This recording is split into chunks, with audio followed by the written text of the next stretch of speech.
बिस्मिल्लाहिर्रहमानिर्रहीम। स्टूडेंट, आज जो मैंने आपका टॉपिक चुना है वो आपकी किताब में दिए गए सबक सर सैयद अहमद खान का उम्मीद की खुशी है।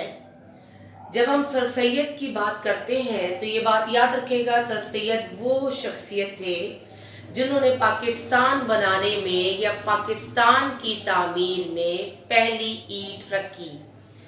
पहली ईंट से मुराद यानी जिस पे एक इमारत तामीर होती है या जिस पे इमारत खड़ी होती है, वो पहली ईंट रखने वाले सर सैयद थे जिन्होंने पाकिस्तान बनाने में बहुत अहम किरदार अदा किया।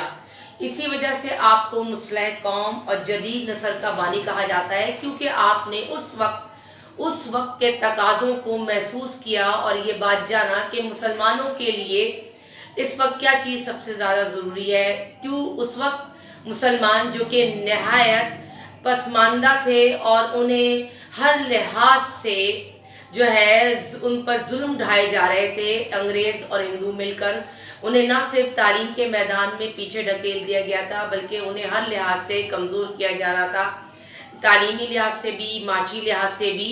तो इस चीज़ को सर सैयद ने ना सिर्फ महसूस किया बल्कि इस चीज़ को अपनी तहरीरों में भी उभारा और अपनी तहरीकों में भी इस चीज़ को सबसे ज़्यादा आगे बढ़ाने में बहुत अहम किरदार अदा किया।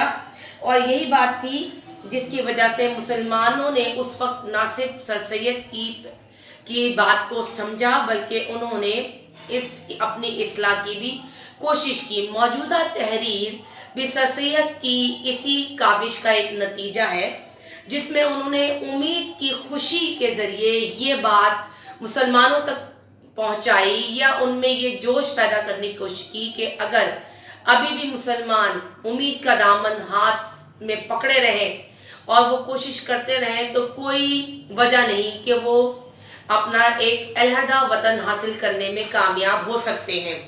और इसी बात को इसी सबक में उजागर किया गया और ये बात बताई सर सैयद ने कि ये उम्मीद ही है जो इंसान को तारीखी में एक रोशनी की किरण की सूरत में नज़र आती है।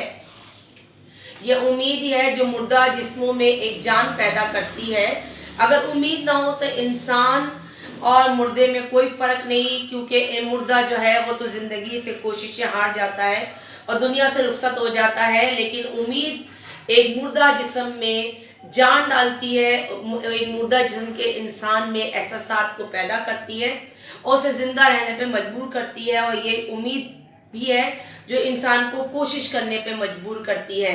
तो सर सैयद ने उम्मीद को ज़िंदगी का दूसरा नाम दिया और ये कहा कि अगर अब भी मुसलमान इस चीज़ पर तहिया कर ले और उम्मीद कर लें कि कोशिश करें हर सूरत, तो कुछ वक्त दूर नहीं कि वो भी अंग्रेज़ों पर गालिब आ सकते हैं। और ऐसा वक्त ने साबित किया। बकौल इकबाल पैवस्ता रहे शजर से उम्मीद बहार रख, यानी इसमें भी इकबाल यही बयान फरमा रहे हैं। इस शेर का जो शेर का एक टुकड़ा है, इसमें यही कह रहे हैं कि इंसान को उम्मीद का दामन हाथ से नहीं छोड़ना चाहिए, बल्कि उम्मीद को पकड़ा रहना चाहिए, क्योंकि उम्मीद ही इंसान को ज़िंदगी से करीब करती है।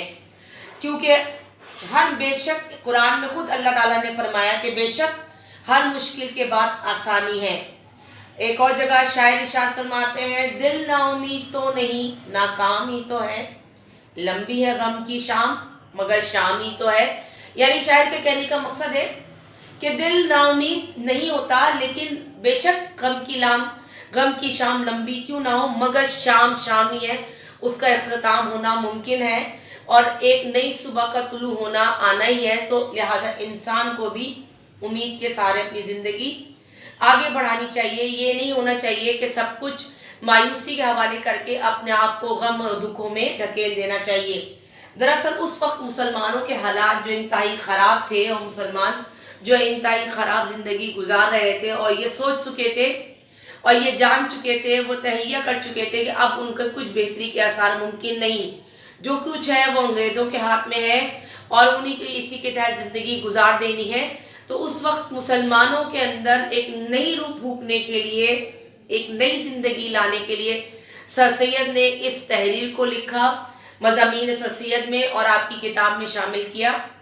امید کی خوشی کے عنوان سے، اور اس میں ایک اور حوالے کا بھی ذکر کیا کہ آپ یہ بات جانتے ہیں کہ انبیاء علیہ السلام میں تو بے شمار واقعات ملیں گے، لیکن آپ کی کتاب میں اور اس چیپٹر میں جس انبیاء کا ذکر ہے وہ ہے یوسف علیہ السلام کا ذکر کیا، اور ان کے حالات و واقعات بیان کیے کہ ان کے حالات و واقعات سے بھی ہمیں سبق ملتا ہے۔ اگر انبیاء کی زندگی کا تجزیہ کریں تو انہوں نے بھی امید کا دامن نہ چھوڑا، جس طرح اگر یوسف علیہ السلام کے بھائیوں نے انہیں ایک دفعہ اندھیرے کنویں میں پھینکا اور وہاں بھی کوئی بھی معیار و مددگار نہیں تھا، لیکن انہوں نے امید کا دامن ہاتھ سے نہ چھوڑا اور آخر کو وہ اس تکلیف دہ چیز سے باہر آئے۔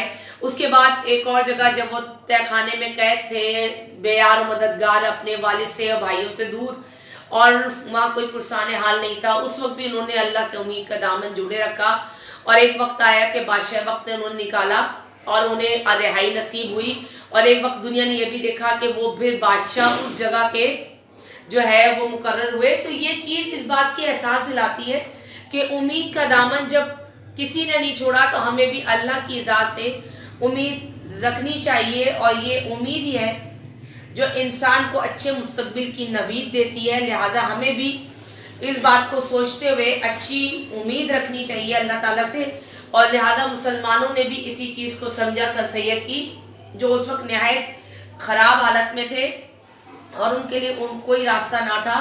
اس امید کے سہارے ہی مسلمانوں نے جد و جہد کی اور آخر میں وہ کامیاب ہے۔ دنیا نے دیکھا کہ نہ صرف وہ کامیاب ہوئے بلکہ انہوں نے علیحدہ وطن بھی حاصل کیا۔ تو دراصل سر سید نے اس سبق کے ذریعے مسلمانوں کو امید کا درس دیا اور یہ بیان کیا کہ انسانوں کو یا مسلمانوں کو امید کا دامن ہاتھ سے نہیں چھوڑنا چاہیے، کیونکہ امید ہی انسانوں میں زندگی پیدا کرتی ہے اور ان میں زندگی آگے بڑھانے کی جستجو کرتی ہے۔ لہٰذا ہمیں بھی امید کا دامن کسی صورت میں ہاتھ سے نہیں چھوڑنا چاہیے۔ تو سر سید کے اس چیپٹر سے ہمیں یہ سبق ملتا ہے۔ یہ تھا آپ کے اس چیپٹر کا کہنا چاہیے پورا ایک خلاصہ یا مرکزی خیال جو میں نے پیش کیا۔ باقی آپ کو اس چیپٹر کے سوال جواب اور تمام کام آپ کو اگلے اس میں ویڈیو میں مل جائے گا۔ اوکے اسٹوڈنٹ، اللہ حافظ۔